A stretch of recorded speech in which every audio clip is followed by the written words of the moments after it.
Chapitre 2. Je ne tenterai même pas de décrire l'immense détresse des enfants Baudelaire après ce terrible malheur. Si vous avez perdu quelqu'un à qui vous teniez beaucoup, vous savez ce qu'on éprouve alors. Et si tel n'est pas le cas, il serait vain d'essayer de l'imaginer. Pour Violette, Klaus et Pruny, c'était encore plus dur, bien sûr. Ils avaient perdu leurs 2 parents d'un coup. Durant plusieurs jours, ils eurent le cœur si lourd que même sortir du lit leur pesait. Klaus n'éprouvait plus d'intérêt pour les livres. Dans le cerveau fertile de Violette, les rouages s'étaient arrêtés. Même Pruny, trop petite pour bien comprendre ce qui se passait, mordait avec moins d'enthousiasme. Évidemment, le fait d'avoir perdu aussi leur maison et toutes leurs petites possessions n'arrangeait pas les choses. Comme vous l'avez sans doute observé, se retrouver chez soi, dans sa chambre à soi, dans son lit à soi, peut procurer, quand tout va mal, un début de consolation.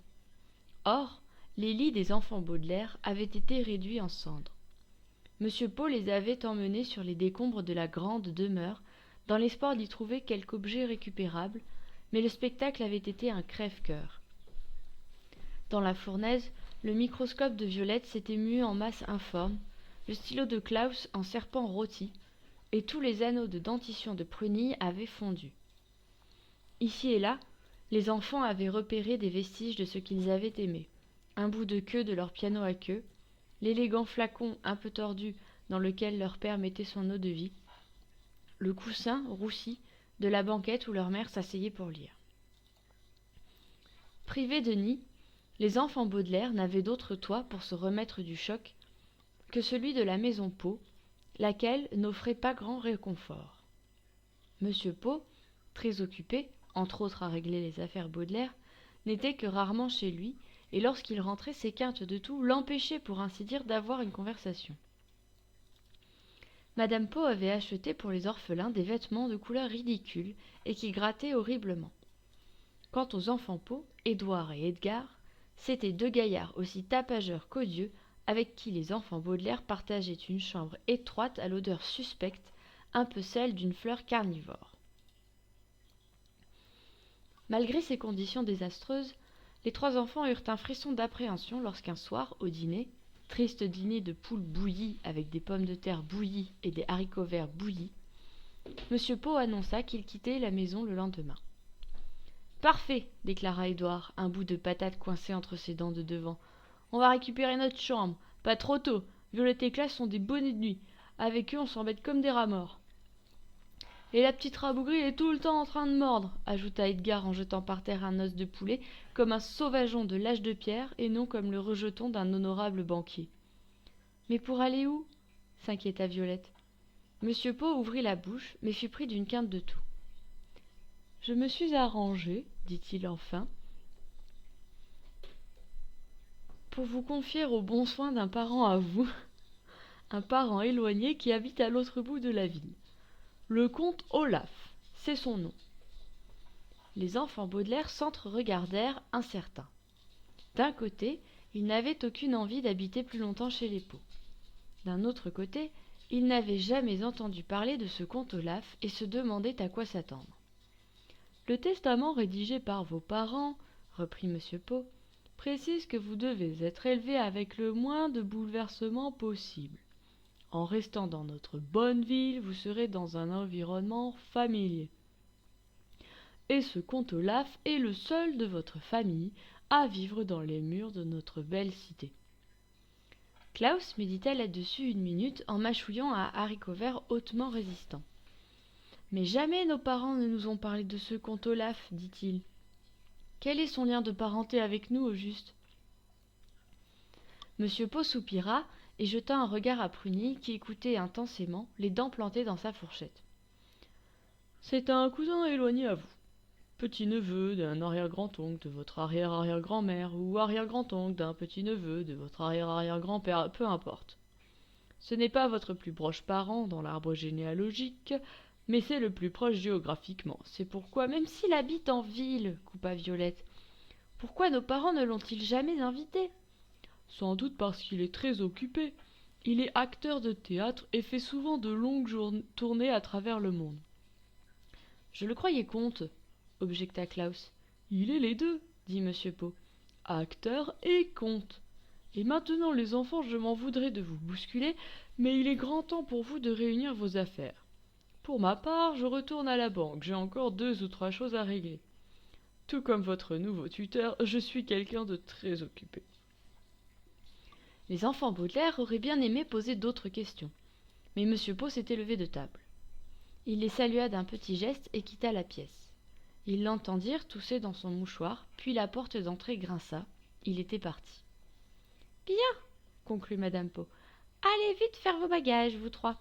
Edgar, Édouard, aidez-moi à débarrasser la table, s'il vous plaît. » Les orphelins gagnèrent la chambre commune et rassemblèrent en silence leurs maigres possessions. Klaus se mit en devoir de plier les hideuses chemises que Madame Pau lui avait achetées, jetant à chacune un regard de dégoût avant de la caser dans une petite valise. Violette parcourait des yeux cette pièce au relent douteux dans laquelle il s'était entassé à 5. Quant à Prunille, à 4 pattes sur le plancher, elle empoignait une à une les chaussures d'Edgar et d'Édouard et y plantait les dents gravement, décidée à laisser sa marque pour n'être pas oubliée. De temps à autre, ses aînés échangeaient un regard, mais l'avenir semblait si opaque qu'ils ne trouvaient rien à dire. Toute la nuit, ils se tournèrent et retournèrent sur leur matelas, incapables de dormir entre les pensées qui les turlupinaient et les ronflements des frères Pau.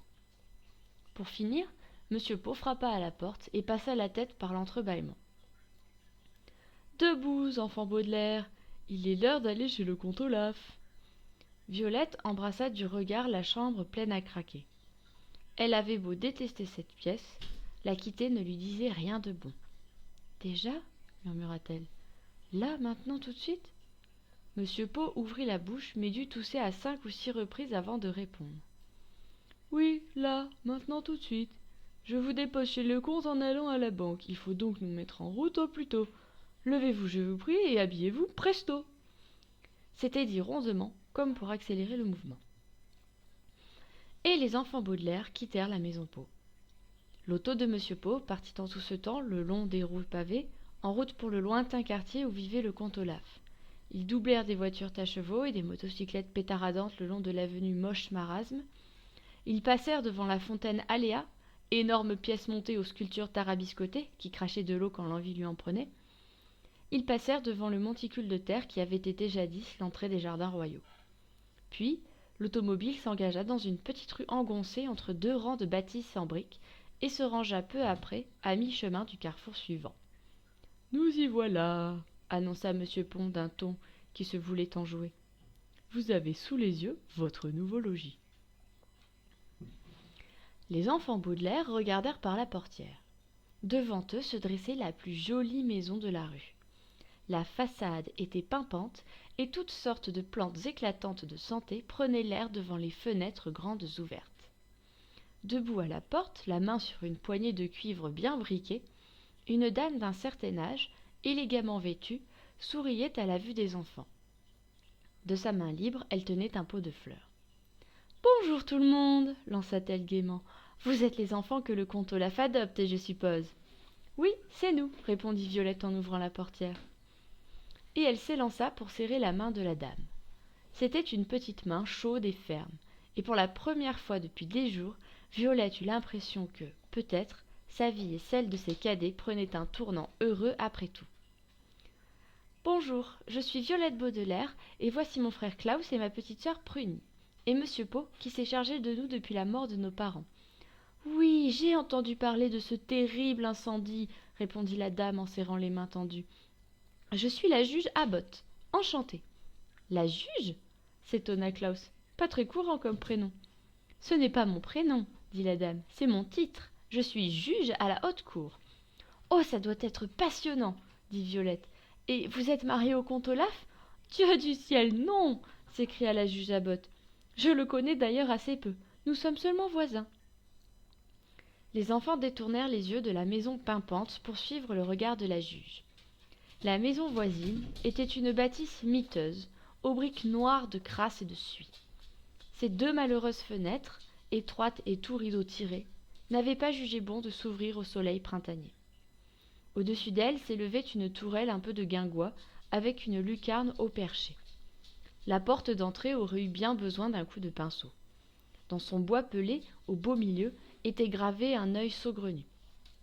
Toute la bâtisse semblait de travers comme une vieille dent déchaussée. « Bouh !» fit Prunille. Et chacun comprit ce qu'elle entendait par là. « Quelle abominable bicotte! Aucune envie d'habiter là !»« En tout cas, enchantée d'avoir fait votre connaissance, » dit Violette à la juge Abbott. « Tout le plaisir est pour moi, » répondit la juge. « Peut-être un jour viendrez-vous m'aider à jardiner un peu, tous trois, » ajouta-t-elle en agitant son pot de fleurs. « Avec joie, » répondit Violette le cœur gros. Oui, aider la juge Abbott à jardiner était un petit bonheur auquel rêver. Mais quel plus grand bonheur eût été d'aller vivre dans sa jolie maison plutôt que sous le toit de ce comte Olaf. Qui donc était-il, se demandait Violette, pour avoir fait graver un œil dans le bois de sa porte? Monsieur Pau effleura son chapeau pour prendre congé de la juge, qui sourit aux enfants et disparut chez elle. Klaus s'avança bravement et frappa à la porte voisine, droit dans la pupille de l'œil gravé. Il y eut un silence, puis le battant écaillé s'ouvrit en grinçant, et les enfants virent à quoi ressemblait ce fameux comte Olaf. « Bonjour, bonjour !» chuinta le comte d'une voix d'asthmatique. Il était très grand, très maigre, et son costume gris rat était tout maculé de taches sombres. Son menton n'était pas rasé, et au lieu de 2 sourcils comme le commun des mortels, il n'en avait qu'un, très long, sur toute la largeur de son front. Ses yeux étonnamment luisants lui donnaient l'air à la fois furieux et affamé. « Bonjour, bonjour, les enfants. Entrez vite, mais attention, hein. Essuyez bien vos pieds, pas de saleté dans ma maison. » Pas de saleté, il en avait de bonnes. Sitôt entrés, les enfants eurent un choc. La pièce où il les introduisait était d'une saleté si repoussante qu'un peu de poussière du trottoir n'aurait fait aucune différence. Même à la lueur blafarde de l'unique ampoule au plafond, il sautait aux yeux que, dans ce salon, tout était poisseux de crasse, de la tête de lion qui grimaçait au-dessus du buffet, à la coupelle emplie de trognons de pommes sur le petit guéridon encombré. Klaus jeta un regard circulaire et s'interdit de pleurer. « Un peu d'entretien ne serait pas du luxe par ici, » commenta M. Pau, scrutant le clair-obscur. « Oh, je suis bien conscient que mon humble demeure est loin d'égaler le chic de la maison Baudelaire, » susurra le comte. « Mais avec quelques-uns de vos sous, je pense qu'on devrait pouvoir la rendre plus coquette. » Les yeux de M. Pau s'arrondirent de stupeur. Il tout sauta dans la pénombre, puis sa réponse tomba, très sèche. « Il n'est pas question de dépenser un sou de la fortune Baudelaire à de telles fins. Mieux, il n'est pas question d'en dépenser un sou, point final. Cette fortune, nul n'y touchera avant la majorité de Violette. » Le comte Olaf se tourna vers lui avec un éclair dans les yeux. On aurait dit un chien furieux. Un instant, Violette le crut prêt à lever la main sur M. Pau.